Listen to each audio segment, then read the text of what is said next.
अब अजीज खान साहब, मैं जरा पढ़कर बताना चाह रही हूं उन्होंने क्या कहा। ये कार्रवाई खान साहब उन्होंने, मैं आपको जरा बताती हूं कि आपके अध्यक्ष ने क्या कहा है। उन्होंने कहा कि योगी की निगरानी में लखनऊ में एक मीटिंग हुई और इसी मीटिंग में हिंसा की प्लानिंग हुई। अब आगरा में तलवारें और बंदूकें लहराई गई। अब आप ये कह रहे हैं कि योगी आदित्यनाथ बैठकर मीटिंग कर रहे हैं कि दलित सांसद पर हमला किया जाए। अब मेरा सवाल तो दो है, पहला ये, और अम्मू जी यहाँ बैठे हुए हैं, मैं जरा राधिका जी को भी स्क्रीन पर लीजिए। अम्मू जी, मैं ये पूछना चाह रही हूं कि राणा सांगा पर यह बयान किसी ने भी दिया होता, मैं ये नहीं, क्योंकि इसमें सवाल ये बाद में आया कि इन्होंने समाजवादी पार्टी कह रही दलित सांसद पर हमला कर रहे हैं। आप इसलिए हमला कर रहे हैं क्योंकि वो सांसद दलित है? आप राजपूत वर्सेस दलित करना चाह रहे हैं यूपी में? आप जातीय संघर्ष करना चाह रहे हैं यूपी में, अम्मू जी? बिल्कुल नहीं, बिल्कुल नहीं, बिल्कुल। पहली बात तो जो जिस प्रकार की भाषा अखिलेश यादव जी ने बोली है, ये उत्तर प्रदेश के पूर्व मुख्यमंत्री की भाषा नहीं हो सकती। ये भाषा है एक हारे हुए थके हुए नेता की। ये भाषा है एक ऐसे व्यक्ति की जो सत्ता के लिए तड़प रहे हैं। वो चाहते हैं कि जिस प्रकार से मुस्लिम यादव का जो ये राजनीतिक खेल खेलते हैं, उसी प्रकार से दलित को भी जोड़ दिया जाए।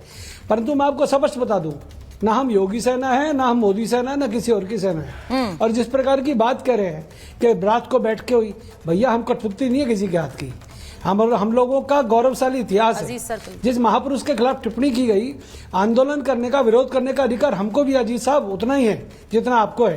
परंतु आज अखिलेश यादव को इतने दिनों बाद रामजी लाल की याद आई। पहले अब्बू आजमी, फिर उसके बाद रामजी लाल, उसका रामगोपाल, और आज जो है अखिलेश यादव। देखिएगा, बात सुनिएगा, आपकी समझ में आती है सारी राजनीति। आपको उत्तर प्रदेश में सरकार लानी है, वो हो नहीं सकता। आप मुंगेरी लाल के हसीन सपने देख रहे हैं। हम लोगों को पर आरोप लगाने से पहले बता दें, लाखों आदमी सोच रहे था आगरा के अंदर इकट्ठे हुए, कोई एक घटना हुई हो तो बता दे। रामजी लाल का घर कितनी दूर था? कोई एक व्यक्ति गया हो, एक बच्चा गया हो, एक सैनिक गया हो, मुझे बता दे। ये जानबूझकर मुद्दों को भड़काने की और जिस प्रकार की भाषा बोल रहे हैं। अगर योगी साहब राजपूत और मैं राजपूत हूँ तो तकलीफ है क्या? छाती ठोक के कहते हैं राजपूत है भैया। योगी जी कई बार कह चुके हैं, हमारे खून में उबाल आना इसलिए जाग जाए कि हमारे बुजुर्गों ने इस देश के लिए कुर्बानियां दी हैं। हम लोगों ने इस खंड खंड भारत को अखंड करने के लिए देखिए हमने अपनी रियासत दान में दी है। मैं अम्मू जी ये कहती हूँ, ये तो हर व्यक्ति भारतीय है। आप छाती ठोककर कहेंगे मैं राजपूत हूँ, यहाँ पर अखिलेश जी छाती ठोककर कहते हैं हम यदुवंशी हैं, कहते हैं ना अजीज खान साहब। आप भी कहेंगे कि हम मुसलमान नेता हैं और समाजवादी पार्टी के लिए जो हम काम करते हैं, हम अपने काम में लगे हुए, ये हर कोई कहेगा। मेरा सवाल दूसरा है, ये बड़ा आरोप लगाना कि योगी आदित्यनाथ सारे काम छोड़कर इसी प्लानिंग में लगे हुए थे कि भाई दलित सांसद पर हमला कराना है। राधिका जी को स्क्रीन पर रखिए जरा। राधिका जी, ये बहुत बड़ा हमला है। और मैं इसलिए पूछ रही क्योंकि यूपी में, उत्तर प्रदेश में जब तलवारें लहराई जाती हैं, अजीज खान साहब का आरोप है कि उन तलवारें लहराने वालों को खुली छूट दी जाती है, इसलिए सवाल है। उनका सवाल इसलिए है क्योंकि वो कह रहे हैं कि सांसद साहब के घर पर हमला हुआ, आपने कार्रवाई नहीं की है उस पर कोई, आप खुली छूट देना चाहते हैं यूपी में, जिससे कि ये एक जातीय संघर्ष यूपी में होता रहे। राधिका जी, देखिए, उत्तर प्रदेश को बांटने का काम किस तरीके से समाजवादी पार्टी हमेशा से करती आ रही है उसका इतिहास गवाह है। हिंदुओं से किस तरीके की नफरत है, तो इसीलिए ये चाहते हैं कि हिंदू भी आपस में जातियों के नाम पर लड़ाई करे, क्योंकि इसी तरीके की वो राजनीति करते आ रहे हैं। हिंदुओं से उनके दिल में कितनी नफरत है वो हमने तब देखा था जब मुलायम सिंह यादव जी ने हमारे कार सेवकों पे गोली चलाने का काम किया था। आज भी जब हिंदू मर रहा है वेस्ट बंगाल में, तो यही अखिलेश यादव चुप्पी साधे हुए।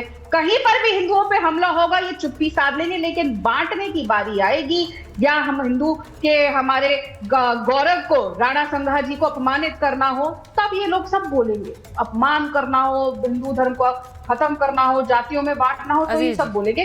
वरना टूटी चोर साहब की जो फ्रस्ट्रेशन है वो इसीलिए है क्योंकि वो देख चुके हैं उन्होंने विकास के नाम पे क्या किया। खुद तो टूटियां चुराई और उत्तर प्रदेश को कितने मीलों पीछे ले गए। कम्युनल वायलेंस कितना इनके राज में था, अराजकता कितनी थी, हाहाकार कितना था, उत्तर प्रदेश को पीछे ले जाने का काम इन्होंने किया। तो ये जानते हैं कि ये किसी भी तरीके से वोट नहीं मांग, तो ये अंग्रेजों का पुराना घिसा पिटा formula divide and rule policy का यहाँ पे कोशिश कर रहे हैं। लेकिन और देखिए ना, आज बिल्कुल जैसे आप कह रहे हैं, कितनी बेवकूफों वाली बात हो रही है कि उत्तर प्रदेश के मुख्यमंत्री जो लगातार उत्तर प्रदेश की प्रगति का काम कर रहे हैं, उत्तर प्रदेश को आगे ले जाने का काम कर रहे हैं, वो बैठ के इनके खिलाफ षड्यंत्र रचाएंगे और इनके लिए ऐसी चीजें करेंगे कि जैसे कि और कोई समय नहीं है। क्योंकि क्या है ना, इन लोगों की पूरी राजनीति ही इस तरीके से चली है क्योंकि ये लोग यही करते आए थे, तो इनको लगता है कि सामने वाला ये करेगा। जो चोर होता है उसको सामने वाले के अंदर चोर ही दिखाई देता है, वही हमें यहाँ दिखाई दे रहा है। तो एक बात जो बहुत गौर फरमाने की है कि जब राणा संघा जी का अपमान हो रहा था, जब औरंगजेब की वाहवाही हो रही थी,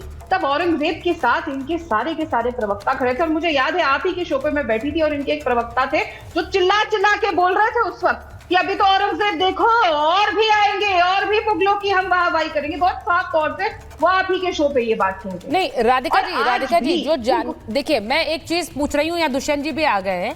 ये आज जो उन्होंने बात कही है, जरा अखिलेश जी ने जो बयान दिया है, मैं उसको बार बार, क्योंकि जब मैंने ये सुना तो मैं ये सोच रही थी कि अखिलेश जी ने सीधे मुख्यमंत्री को टारगेट किया है, ये कहते हुए कि ये प्लानिंग कर रहे थे करणी सेना के नेताओं के साथ मिलकर।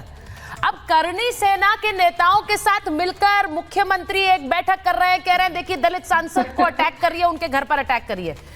ये मामला बहुत संवेदनशील है, ये मामला बहुत संवेदनशील है। और मैं बार बार ये कहती हूँ अजीज खान साहब, इसका मतलब पूरा समय तो आदित्यनाथ जी के पास ही रहा होगा क्योंकि आप तो वहां प्लानिंग कर रहे थे, आपको समय मिल गया यहाँ टीवी पे आने का, आप और प्लानिंग नहीं कर रहे। कमाल की बात कर रहे हैं ये लोग की प्लानिंग चल रही है। सूरजपाल जी यहाँ बैठे हैं और कोई प्लानिंग क्यों करेगा जब ये लोग करते हैं। हाँ। ये लोग आग जनी जलाने की कोशिश करते हैं, तो क्या प्लानिंग हो रही थी? संभल में जो हो रहा था उसके लिए कितनी प्लानिंग करी जा रही थी। उनके जो नेता हैं क्या क्या प्लानिंग के तहत बिजली भी चुरा रहे थे, वहां पे दंगे भी कराने की कोशिश कर रहे थे, ईद के दौरान भी कराना चाह रहे थे, होली के दौरान भी। सारी प्लानिंग फेल होगी क्या अखिलेश यादव जी की? अखिलेश यादव जी के साथ कौन कौन ऐसे बैठे हैं औरंगजेब के वंशज हैं कि किन के वंशज है जिनके साथ प्लानिंग के तहत आबू आजमी से लेकर ये जो आगरा के नेता हैं वो लगातार हिंदुओं का अपमान कर रहे थे। और किनके साथ बैठ के मुलायम सिंह यादव ने प्लानिंग करी थी जब हमारे कार सेवकों पे गोली चली? नहीं देखिए, एक आरोप जो लग रहा है, जो आरोप लग रहा है मैं उसको लेकर, दुष्यंत जी जरा सुनिए,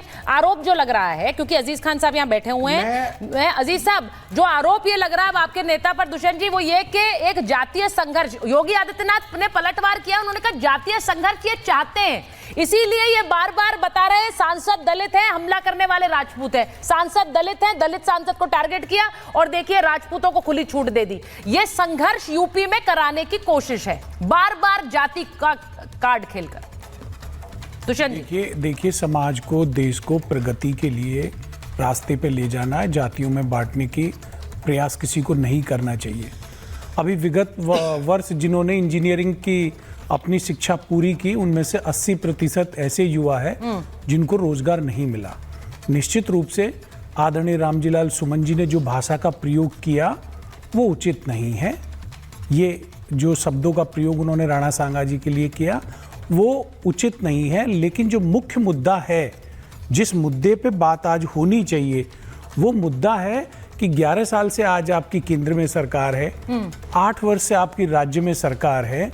आपने राज्य के लिए, युवाओं के भविष्य के लिए क्या किया?